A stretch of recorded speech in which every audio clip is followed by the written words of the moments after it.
तो दोस्तों मैं Jayesh Bhavsar founder and trainer Bhavsar computer institute लेकर आ गए हो आपके लिए एक और नया वीडियो। आज के इस वीडियो में हम बात करने वाले 100 जागरूकता की। जी हाँ दोस्तों, 100 जागरूकता की। 100 जागरूकता का मतलब क्या होता है? मतलब कि स्वयं को जानना, खुद को जानना, खुद को जानना, स्वयं को जानना ही 100 जागरूकता होती है। 100 जागरूकता यानी कि स्वयं को जानने के बाद हम समझेंगे हमारी कमज़ोरियों के बारे में, हम समझेंगे हमारी ताकत के बारे में। 100 जागरूकता में हम पहचानेंगे हमारे विचारों को, हमारी भावनाओं को, यानी कि अपनी ताकत, अपनी कमज़ोरियों को समझना और अपने विचार, अपनी भावनाओं को समझना ही 100 जागरूकता होता है। स्वयं को जानना। अक्सर क्या होता है कि हमें अपनी स्ट्रेंथ और वीकनेस दोनों के बारे में पता नहीं होता। देखिए, कई सालों से हम एक सवाल सुनते हुए आए हैं कि आप क्या बनना चाहते हो, what do you want to become, आप क्या करना चाहते हो, what do you want to do. लेकिन ये सारी सवालों के पहले आपको ये जानना होगा कि आपकी स्ट्रेंथ क्या है, आपकी ताकत क्या है, आपकी कमज़ोरी क्या है, किस फील्ड में आप कमज़ोर हो और कौन से फील्ड है जिसमें आप कैपेबल हो, जिसमें आप उत्कृष्ट हो, जिसमें आप एक्सीलेंस हो। वो आपकी ताकत जानने के लिए, आपकी कमज़ोरी जानने के लिए आपको स्वयं को जानना ज़रूरी है। इसीलिए आज के इस वीडियो में हम 100 जागरूकता के बारे में ना केवल चर्चा करने वाले हैं बल्कि आपको एक निष्कर्ष तक लेकर जाने वाले हैं। दोस्तों, अगर आप जानते हो कि आपकी स्ट्रेंथ क्या है, आप जानते हो कि आपकी वीकनेस क्या है, तो अभी कमेंट करके बताइए कि आपके अंदर ऐसी कौन सी 3 स्ट्रेंथ है और ऐसी कौन सी 3 वीकनेसेस है। ये दोस्तों वीडियो को शुरू करते हैं।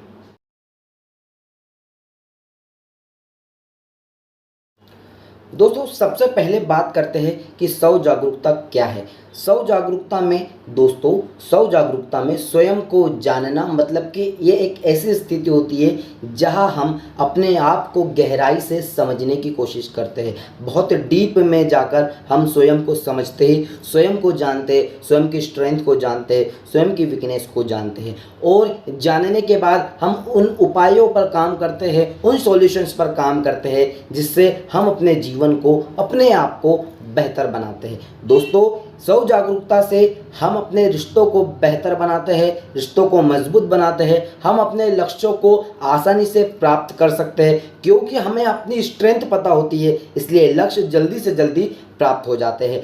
हम गलतियां करने से बचते हैं क्योंकि हमें अपनी वीकनेस पता होती है कि ये इस स्टेप पर ये मेरी वीकनेस है, इसलिए मुझे ये काम नहीं करना जहां मेरी गलती होने वाली है। तो स्वयं को जानने के बहुत सारे बेनिफिट्स होते हैं। जब हम स्वयं को जान लेते हैं तब हम गलतियां करना बंद कर देते हैं। हम हर गलतियों में या हर समस्या में समाधान ढूंढना शुरू कर देते हैं। दोस्तों, इसका मतलब केवल ये नहीं है कि स्वयं को जान लेना, इसका मतलब है कि स्वयं को गहराई तक समझना और स्वयं को समझकर अपनी सफलता के लिए आगे की ओर बढ़ना। एक बार हम स्वयं को जान लेते हैं तो सफलता प्राप्त करना भी आसान हो जाता है। चोल में अगर 100 जागरूकता को एक लाइन में कहा जाए तो हम कह सकते हैं यह हमारे जीवन को अर्थपूर्ण बनाने में मदद करता है।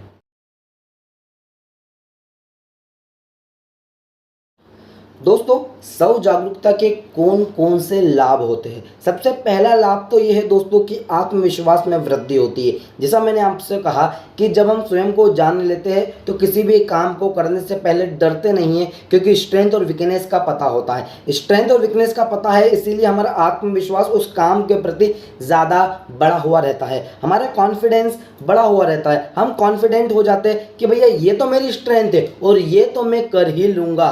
तो ये वाली जो बात है ना, ये कब आएंगी? जब हम स्वयं को जानेंगे। स्वयं को कब जानेंगे? जब हम 100 जागरूकता को प्रॉपर तरीके से समझेंगे। तो इसका पहला लाभ है कि हमारा कॉन्फिडेंस, आत्मविश्वास बढ़ता है। दोस्तों, 100 जागरूकता का दूसरा लाभ है कि बेहतर निर्णय लेने की क्षमता भी बढ़ती है, यानी कि हम जो डिसीजन लेते हैं, हमारे लिए गए डिसीजन बेहतर हो गए। इस 100 जागरूकता के बाद से हम बेहतर डिसीजन लेने की हमारी जो क्षमता है वो बढ़ती जाती है। हम निर्णय लेने में असहज महसूस नहीं करेंगे, हम निर्णय को हमेशा सही लेंगे क्योंकि हमें अपने आप के बारे में मालूम होता है, पता होता है, हमारी स्ट्रेंथ के बारे में पता होता है, हमारी एबिलिटी, कैपेसिटी, पावर, जिसको हम कैन के नाम से बोलते हैं, कैपेसिटी, एबिलिटी, पावर। तो जब हमारी कैपेसिटी, एबिलिटी, पावर के बारे में हम जान जाते हैं, किससे जानते हैं? स्वयं को जानने के बाद, तब हम बड़े से बड़े निर्णय भी आराम से ले सकते हैं। दोस्तों, तीसरा लाभ है कि मजबूत रिश्ते। हम स्व जागरूकता यानी कि स्वयं को जानने के बाद हमारे रिश्तों को मजबूत रखते हैं, हमारे रिलेशन को मजबूत रखते हैं, क्योंकि हम ना केवल स्वयं को जानते हैं बल्कि हमारे ऑरा, हमारे आसपास जो भी लोग हैं उन्हें भी पहचानना शुरू कर देते हैं, उन्हें भी जानना शुरू कर देते हैं। तो स्व जागरूकता का ये तीसरा लाभ है। दोस्तों, स्वयं को जानने के बाद आपका जो कम्युनिकेशन स्किल है, आपका जो कम्युनिकेशन है वो और ज़्यादा प्रभावी होता है। दोस्तों, जब हमारा कम्युनिकेशन स्किल ही प्रभावी हो जाता है तो हमारे आसपास के ऑरा को हम अपने तरीके से संचालित कर सकते हैं। ये बहुत बड़ी स्किल है और ये कब जनरेट होगी, ये कब आएगी? जब आप स्वयं को जानेंगे। तो स्वयं को जानने के बाद आप अपनी कम्युनिकेशन स्किल को प्रभावी बनाते हैं, आप अपने संचार के कौशल को प्रभावी बनाते हैं।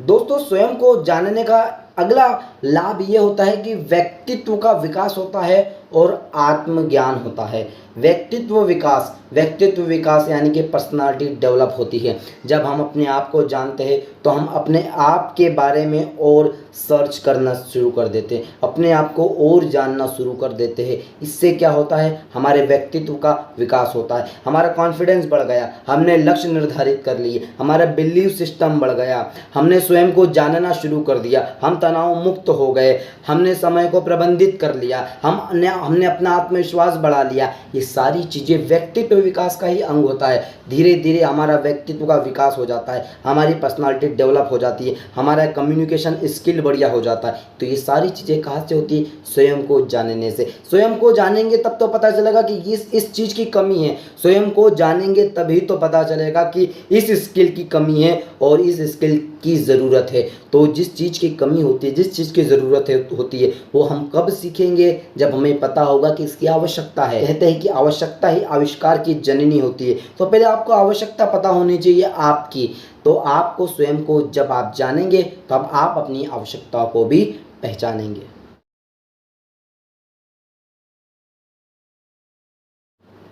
दोस्तों, अब आपके मन में विचार आ रहा होगा कि सर वो सब बात तो ठीक है, लेकिन स्वयं को जानेंगे कैसे, स्व जागरूकता को विकसित कैसे करेंगे? तो मैं आपको कुछ तरीके बता रहा हूँ जिससे आप स्वयं को जानना शुरू कर देंगे। पहला तरीका है कि आत्म प्रतिबिंब। देखो, एक होता है प्रतिबिंब जिसमें हमको स्वयं का चेहरा दिखाई देता है। आपने देखा होगा जब हम आईने के सामने खड़े होते हैं तो अपना प्रतिबिंब बनता है, हम अपने आप को देखते। तो स्वयं को जो देखते हैं ना, वो शरीर को देखते। हमको अंदर से स्वयं को आत्म प्रतिबिंब देखना है, स्वयं को आंतरिक रूप से ढूंढना है, आंतरिक रूप से देखना है। इसको बोलेंगे आत्म प्रतिबिंब।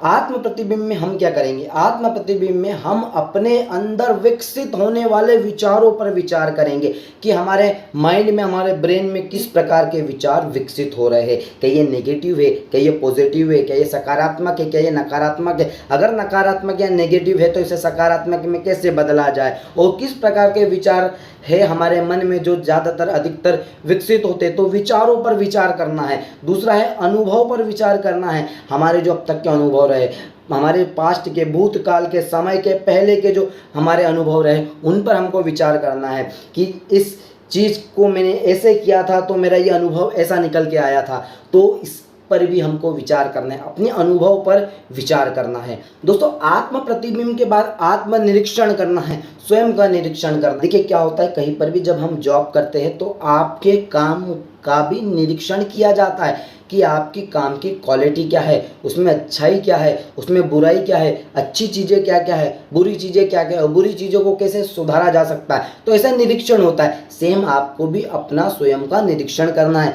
आत्मनिरीक्षण करना है, आपकी कमजोरियों के बारे में, आपकी ताकत के बारे में। आपकी कमजोरियां है तो वो कौन कौन सी है, आपकी कमजोरियां जो कौन कौन सी है, उस कमियों को कैसे हम धीरे धीरे सुधार कर सकते हैं, कैसे हम छोटे छोटे भागों में उसको सुधार कर सकते हैं, कैसे कैसे उन कमजोरियों को हम ताकत में बदल सकते हैं। तो आत्म निरीक्षण करना होगा। किसका निरीक्षण करना होगा? स्वयं का निरीक्षण करना होगा। और कौन करेगा निरीक्षण? आप स्वयं ही स्वयं का निरीक्षण करेंगे।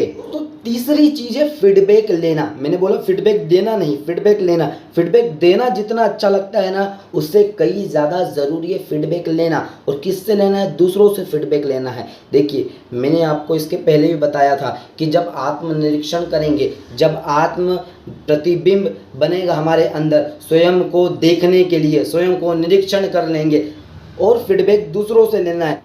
स्वयं के लिए हम तो अच्छा ही कर रहे होते हैं, लेकिन फिर भी कोई और ही होता है जो हमारे अंदर की कमज़ोरियों को बाहर निकालता है, कमियों को बाहर निकालता है। तो अपना फीडबैक दूसरों से लेते रहना है कि भैया मैंने जो ये किया वो ठीक किया, अच्छा किया या बेहतर किया। अगर ठीक किया तो इसे बेहतर कैसे बनाऊं, अच्छा किया तो इसको बेहतर कैसे बनाऊं, और अगर सही नहीं किया तो क्या क्या चीज़ें जो मैं कर सकता हूं जिससे ये चीज़ें बेहतर हो सकती है। तो फीडबैक लेना ज़रूरी है। अपने काम का फीडबैक लीजिए ताकि हम स्वयं को, हमारी स्वयं की ताकतों को और ज़्यादा बड़े तौर पर विकसित कर पाए।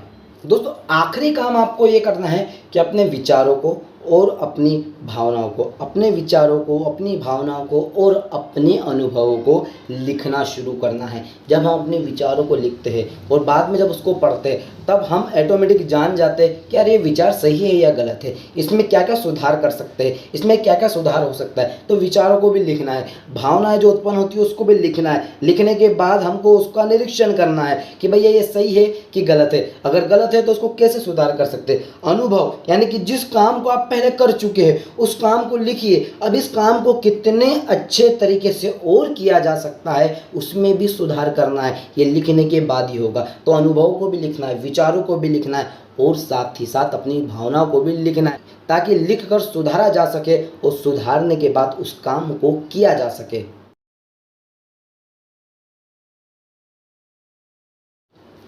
अब दोस्तों, ऐसा नहीं है कि जब हम स्वयं को जानना शुरू करेंगे, इसके लाभ मैंने बता दिए, लाभ के बारे में पर काम करना शुरू करेंगे, ये 3-4 टेक्निक्स बताइए, इस पर काम करना शुरू करेंगे तो ये आसानी से हो जाएगा। नहीं, इस स्वयं को जानने की प्रक्रिया आसान नहीं है। इसके लिए कुछ चुनौतियाँ भी आपके सामने आएगी। चुनौतियाँ सबसे पहले तो ये रहेंगी कि अपने आप को स्वीकारना, क्या मैं ऐसा हूँ, ये स्वीकार करेंगे तभी आपके अंदर बदलाव आएगा। हमें दुनिया नहीं, स्वयं को बदलना है, आंतरिक निरीक्षण करना है, स्वयं को जानना है, स्वयं को जानकर स्वयं को बदलना है।